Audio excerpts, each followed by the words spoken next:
Kembali di Sapa Indonesia Malam, Verdi Sambo dan tersangka lain segera menjalani persidangan di Pengadilan Negeri Jakarta Selatan Senin 17 Oktober 2022.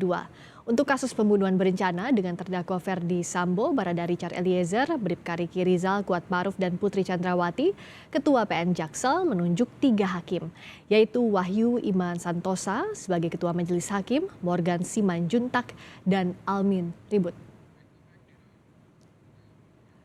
Untuk kasus obstruction of justice, ada 2 majelis hakim berbeda. Mereka akan menyidangkan 6 orang terdakwa. Brigjen Hendra Kurniawan, Kombes Agus Nurpatria, dan AKBP Arif Rahman Arifin akan disidang oleh majelis hakim yang sama, yaitu Ahmad Suhel sebagai Ketua Majelis Hakim, kemudian Juyamto dan Hendra Yuristiawan.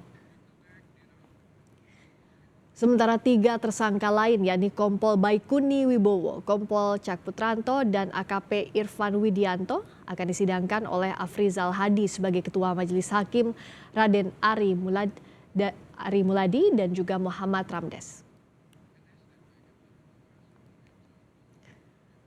Berkas perkara untuk tersangka Verdi Sambo CS ke Pengadilan Negeri Jakarta Selatan sudah lengkap.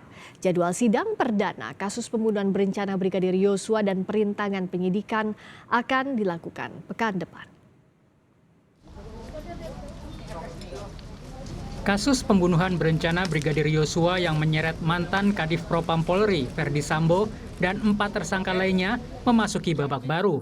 Setelah berkas dakwaan kasus pembunuhan dan perintangan penyidikan dilimpahkan ke Pengadilan Negeri Jakarta Selatan. Berkas dinyatakan lengkap sehingga Pengadilan Negeri Jakarta Selatan sudah menunjuk majelis hakim yang akan menangani perkara Sambo. Pejabat Humas PN Jakarta Selatan, Juyamto menyebut Wakil Ketua PN Jakarta Selatan, Wahyu Iman Santosa, akan memimpin sidang kasus pembunuhan berencana Yosua. Kalau majelis hakim perkara FS, PC, KM, RR dengan KM ya, itu dijadwal majelisnya Pak Ketua Majelisnya Ketua Wahyu Iman Santoso, Wakil Ketua Pengadilan Negeri Jakarta Selatan, anggotanya Pak Morgan Simanjuntak, kemudian anggota satu lagi Pak Almin Ribut Sujono. Untuk kasus pembunuhan berencana dengan terdakwa Verdi Sambo, Putri Chandrawati, Riki Rizal, dan Kuatmaruf akan menjalani sidang pada Senin, 17 Oktober 2022. Sedangkan tersangka Richard Eliezer dijadwalkan pada hari Selasa, 18 Oktober. Sementara untuk kasus perintangan penyidikan, ada 2 ketua majelis hakim yang ditunjuk untuk mengadili 6 perkara. Nah, kalau perkara obstruction of justice, Hendra dan kawan-kawan, itu ada 2 majelis yang diketuai oleh Pak Ahmad Suhel, yang satu diketuai oleh Pak Afrizal Hadi. Sidang kasus perintangan penyidikan pembunuhan Yosua dijadwalkan Rabu 19 Oktober. Upaya mengungkap kasus pembunuhan berencana Brigadir Yosua dilakukan polisi, salah satunya lewat rekonstruksi yang dilakukan pada akhir Agustus lalu. Mabes Polri merilis video animasi yang menggambarkan detik-detik penembakan Brigadir Yosua.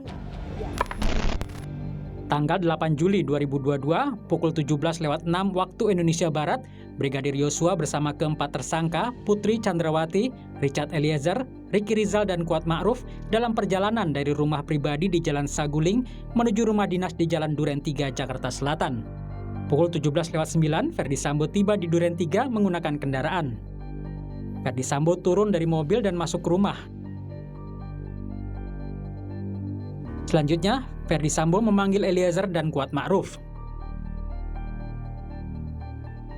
Verdi Sambo menyuruh Kuatmaruf memanggil Yosua yang ada di taman. Kelimanya berkumpul di dekat meja makan. Verdi Sambo terlihat marah dan menegur Yosua.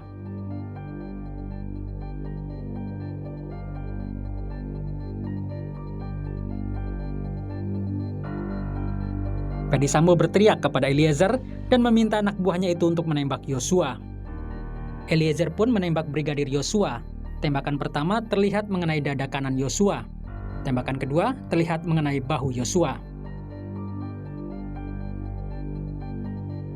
Dari hasil rekonstruksi yang dirilis Barreskrim Polri, Verdi Sambo kemudian menembak kepala Yosua yang telah tersungkur. Sambo lalu menembak sebanyak 7 kali ke arah tembok tangga dan lemari, seolah-olah terjadi baku tembak. Setelah itu, Ferdi Sambo menjemput istrinya, keduanya keluar, dan Ricky Rizal mengantar Putri Chandrawati pulang ke rumah pribadi.